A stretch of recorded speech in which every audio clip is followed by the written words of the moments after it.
Peace, family. Thank you for joining me at this time. My name is Cashapp Golden Sign, and this is a message for the chosen ones. Family, if you don't know who you're dealing with, treat them like God, okay? That's the summary of this message. Treat everybody like the child of the Most High. Treat everybody like they're an angel on the inside. You don't know who's under there. So I want to share this message, family. Today, I'm just so inspired by my experience, and I'll be honest with y'all, like always. When I'm going through certain things that I have not processed before or that I have not really experienced before, I normally just get quiet. Like, I get mad quiet because I be all up in the thoughts, and then I have to really just shove them all over to the Most High and then let the Most High show me how to look at all this stuff. But family, I've been in the wilderness season for the last 3 months, going on 4 months. And for everybody who knows, who've been following up with the story, I'm well, I'm healthy, I'm strong, I got money, I got food, I got a place to sleep. I'm not really needing anything but the Most High, and the Most High's with me, so I'm good. However, this should have been challenging though, you feel me? Just because he said, hey yo, Abraham, come over this way, I got land I'm about to show you. Leave your mom and dad's house, I'm about to take you down the street. Just because Abraham went didn't mean that shit was easy, bro. And I'm Abraham right now, let me tell you. You need all the faith of the world for this. You need all the faith of heaven and earth. You need all the faith that's possible for this, because you can't have a half step with this. There's nothing that's possible. Half step don't work. So let me share with y'all my experience just over this last couple months, but more importantly today, because I mean, I've just been meeting divine souls. It's almost like appointments have been happening because of my willingness to step out on what God told me, which was to leave my mom and dad's house. So capture this and capture this by the Spirit of God, family. I want you to know that you are always provided for. And that's what I'm basically getting to in this message. And so as I've been living in my car for this last 3 months, I've been meeting a lot of interesting people. I've been coming back to my own dreams, my own goals, my own aspirations, things that I wanted to do, still want to do, but I shared these ideas with the wrong people, and I found myself being discouraged. So just yesterday, I met this man who's a traveler. He is a wealthy traveler who just finds himself in this area, and I was having a conversation with him. And one of the things that came out of the conversations was a guilty conscience, because I was sharing with him my story when I went to Costa Rica, and I was able to, I'm about to go down there because it's raining, but they got some trees down there. I shared with him my story as when I went to Costa Rica, and really what got me to jump off the porch, let's say, to go to Costa Rica. And then he was asking me, so all that happened, and I was, taking videos for restaurants, and I was helping Dr. Iris lay them, and I was doing a lot of bringing value to the digital culture, you know what I'm saying? And I was making very good money doing that as well, to the extent that I never thought I was coming back to the United States. Because I was like, what am I leaving Costa Rica for? There's nothing to go back to. There's nothing back there. But I had a place in my spirit, my heart, where I felt a little bit let's say guilty conscience, because I had known that my biological family members, my cousins, my aunties and uncles and all of them, they were not practicing these methods and modalities of health, living vibrationally, living in alignment, living in attunement, living in coherence with one's mind, one's heart, one's soul, and living as one being with God, the source of life, as God. They weren't programmed with that. They had Christianity programming, eating junk food programming, pray over this food, and then we just gonna binge, and then we just gonna treat our bodies worse and buy and eat junk food and pray over it. And it's like, no, we got to get wiser about our choices, because we live by our choices. So I was taking in all this knowledge and information, all these people in Costa Rica, and so I just felt a little bit guilty, because I knew that they didn't know this, and I knew that I wanted them to know this, because this would support them in living good with God. This would support their soul. And so I was beating myself up, because my ticket to return to the United States was coming up in a couple days, and I was with Dr. Iris, and we was doing a retreat center, healing center, and we had this good brother named Neil who was there. Neil was there for a whole week, and when I did the videos and I recorded all the concepts of carbs and probiotics, and I just recorded everything because I was on video mode and Instagram social media mode for Dr. Iris. And I was sharing this with this traveler man yesterday, and he pointed out my guilty conscience, and I never thought about that like that. I've heard the term guilty conscience and all this, but I've never really sat down and make sure I wasn't programmed with it, or I never sat down to make sure it wasn't part of my program. You feel me? And so after he pointed that shit out to me, I was like, damn,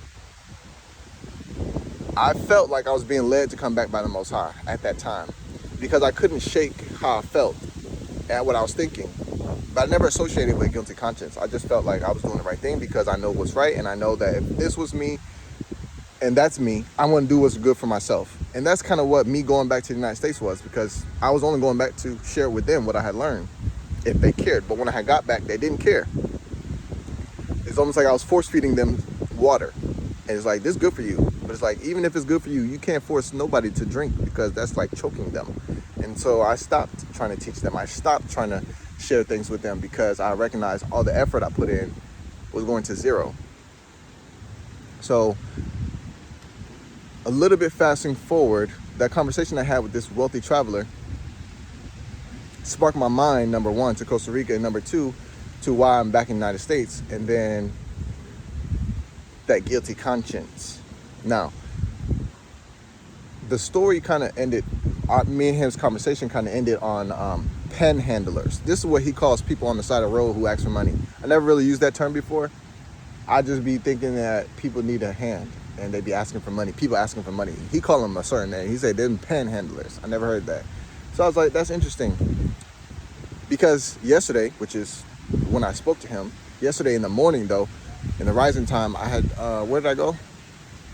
I had went to the supermarket, and I had bought some groceries. And as I was leaving leaving the supermarket, I walked outside, and then on my left-hand side, I see this brother that I've seen in the area before. He's a Hispanic brother, and he be helping people with their groceries, trying to get $1. I've seen him before. And so when I walked out the grocery store, I seen him sitting on the side of the supermarket, and he looked like the day is not going so good.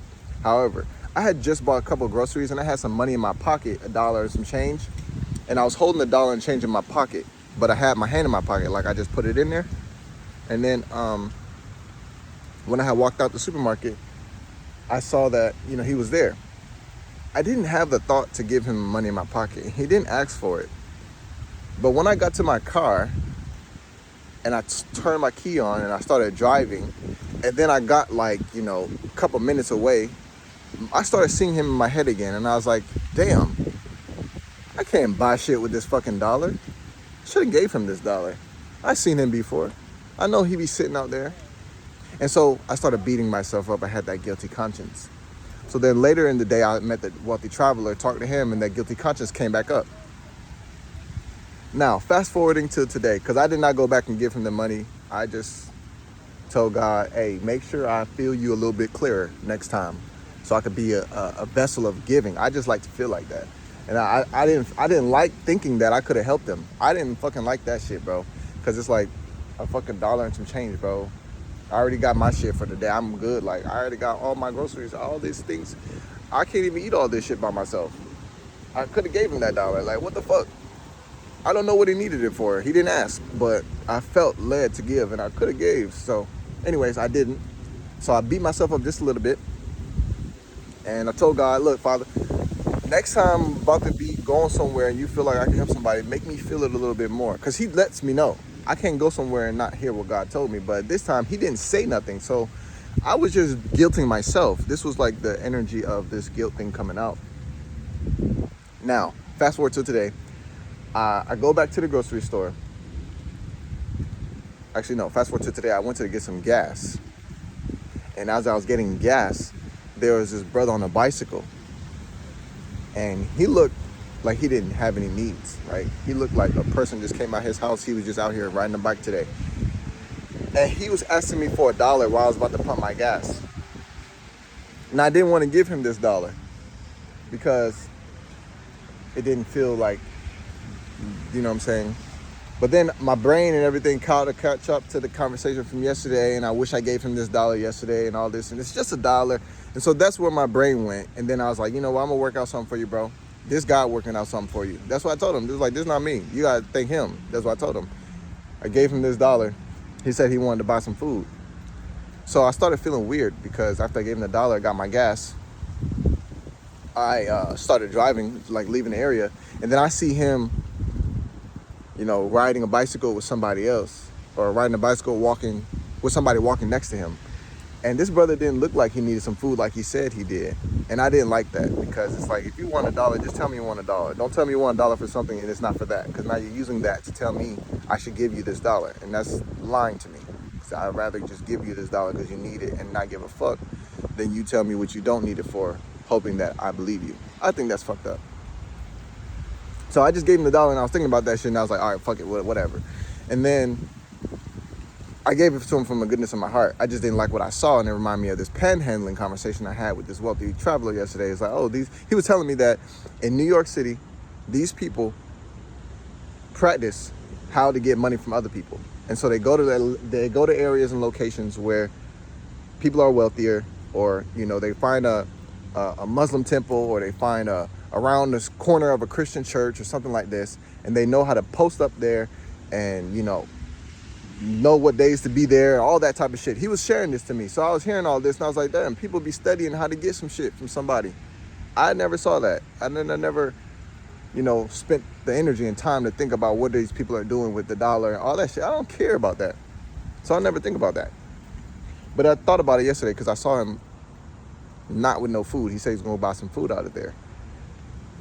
And yeah, that's just weird, because I first asked him, you want me to get you something out of there? He's like, nah, I just need $1 to get some food though. And so I gave him the $1, and he had no food, and he was gone. He was going in a totally different direction. I was like, I just heard about y'all. So anyways, now I gave him this $1. I felt fine. Now I went to the supermarket, right to the grocery store, just to get something while I was leaving out of there. And so this is where the message comes in, where you don't know who you're treating, and you never know who you're supporting, you never know who you're helping, and you never know how God is using this. You just don't know. I went to the supermarket to get one item, because I was like, you know what, I want a little bit of this today. So I went in there, put the item on the conveyor belt, and that shit was moving up to the next, to the cashier. She was going to scan it next. And then the man standing right there, man, oh my God, this one make me just want to cry, man, because you don't know who you're doing good for. And even if you're doing good and people are not reciprocating it, or if it's not being acknowledged or whatever, nothing fucking matters, bro. The Most High sees all things, and he's focused on you right now. You.com is what God is logged into. You feel me? And I was just so enamored, because when I had got to this cashier, I was next in line. And before I could even take a step to the payment thing, the person who was about to pay for their groceries saw my grocery, took my grocery and put it into his pile of groceries. And then the lady scanned my item with his items, and then he paid for my item. Man, I just had my hand on my heart, bro, because I was about to lose it. Now, I don't lose it for just general acts of kindness, but there's a seasonal message right now. I'm in a time frame of experience, and these things have been compiling. This shit fucks me up sometimes. I had my hand, I was like, thank you, brother. I was like, thank you, brother. I appreciate that. And then after he scanned the item, paid for the item, he handed me the item. And then I took the item from him. I was just grateful. Like, I know how to receive a gift now, Lord. I'm not going to stop people from trying to give to me. I used to have a problem with that. So I received this item from him, and I started walking away. And then I'm like, damn, this man just came through for me. He don't know me from nowhere. But I know who that is. I'm him, and I'm everyone. And that's why everybody treats me like I am, because when they recognize the divine love of God, they treat me like they self. And that's what it is. And so I look back, and I just wanted to give him like a thumbs up or something. But what came up was my, it was like a heart pound, like a heart pound. It's like, like good luck, bro, like that type of thing. And as soon as I tapped my heart, bro, he was like, hey, come this way. And then I just got a little closer, and I just want to say, I was like, man, just thank you so much. And then he pulled out this wad of cash from his pocket. He sorted through it a little bit. Then he handed it to me. It was $8. It was $8. And when he handed me this $8, I was thinking in my head, I know you got me. That's how I was feeling in my head, bro. I was like, I know God got me, bro. Because I just finished doing some good deeds, and I was having a whole bunch of mental kung fu about it. And then here came the help I needed. And I needed that $8. I'm not going to come up on here and pretend like them $8 is not going to help me out tomorrow. I'd be a whole lie and a half. I'm gonna be honest, like I am. I needed that $8. And so the moral of this story is always give when you feel led to give, but then also be curious about your environment, because not everybody just really needs support. However, it is so good, number one, in feeling to be of service in the form of helping somebody who cannot provide something for themselves at that moment. It just feels fucking good. I mean, if you're going to do it for anything, literally, if you're going to do it for anything, do it for the simple fact that that shit's going to be feeling good for you. Don't do it because you think that if I don't, then this and that. That's the guilty conscience part that fucks us up and has us helping people and supporting people who don't fucking need us and who need God. You know what I'm saying? But sometimes people need God as you. And those are the people you're supposed to help. But you got to tune in with the Most High to know who's who. Because some people be playing a good-ass mask and they got some good lies on their lips. So, just saying it. But I feel so great and so supported and so covered because, I mean, let me tell you all the details. I just bought gas. I'll be good until my gas runs out. I just bought food. I got a whole bunch of food, but it's like, I am getting back into my mental state of income and accumulation because I have been living in a way where my needs have not been higher than my possessions. So I've never thought about my needs, you know? But now it's like my needs and possessions are not in the same accordance. I'm living in my car right now. This is not the same. Anyway, moral of the story is to say you never know who you're helping by being an avenue of God's love, and you never know who you're helping by sharing your experience. Because this man shared his experience with me, and it helped me just kind of weed out people that I should be helping on the side of the road, and why I should not be having a guilty conscience about who I help and if I choose to help them or not. It's not me that's doing anything. God got everybody. So this person is not going to starve because I didn't give him $1. You know how many people God is sending him? You know, it's like, I'm not going to carry no guilty conscience because I didn't give this person $3 and $3 in my pocket. I didn't give it to them. Oh, okay. That's because I didn't want to give it to them. That's fine. God taking care of them. I'm not taking care of them. They're not going to sleep outside and not eat and all this thing because of my $3. You know, Most High working this shit good. He ain't leaving nobody out.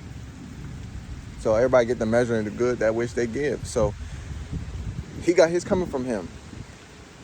He got his coming for him, just not coming from me. That's all.